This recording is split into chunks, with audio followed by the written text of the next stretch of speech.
So today in the audience we have my two parents, John Kevin Henry and Leanne Henry, and we also have one of my best friends, Tyler Sistrunk, in the audience today. And for my informative speech, I would like to talk to everyone about the focal points of the human brain. And so from the focal points of the human brain, we can learn, whenever we learn about the brain, we learn about ourselves. And from learning about these main points, we learn about the main things that we do in life as we continue throughout our day. And so to begin and let y'all know a little bit about myself and how I can really speak about this topic is that my name is John Cole Henry, and that I have studied a little bit of human anatomy and psychology throughout high school and throughout college. And from the help of the psychology textbook from EC, News Medical, and Wise Geek, and other medical encyclopedias, hopefully today I'll be able to explain the importance and the focal points of the human brain as we discuss them and go throughout the main stages.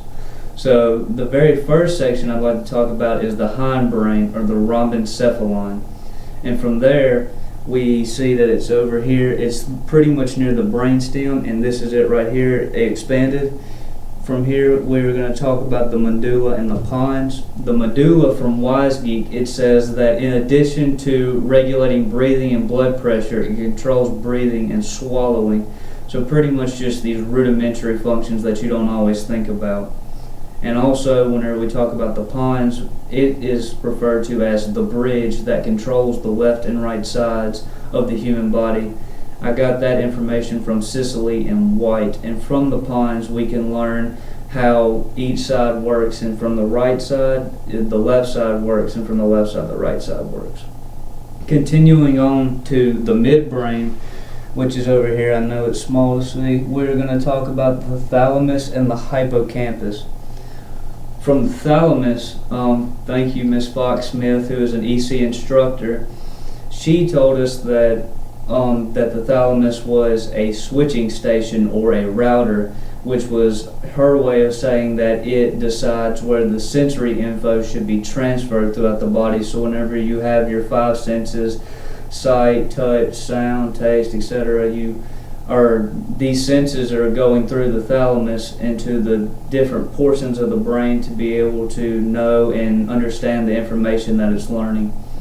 And then from there we learn about the hippocampus, which is from Dr. Amalia Mandala from News Medical, and that is the control of long-term memory and obtaining info in the brain. So the hippocampus, I also read that it's not the main point of the brain where all long-term memory is, because some people have survived without it, but at the same time it is one of the most important parts of learning through or having long-term memory.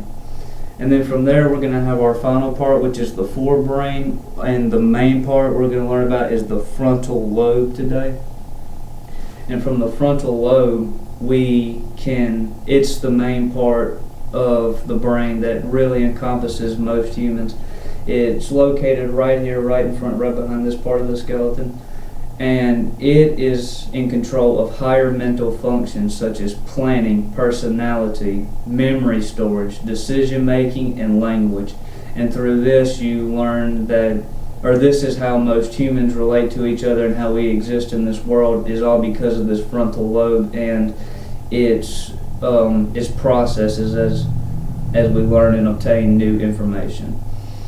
And so from all of this info, we learned the main focal parts of the human brain, and from this we learn more and understand ourselves, the people who are listening to this conversation, the people who are in the audience, and myself. We all learn through the brain how these processes work and how each of these affects our everyday lives.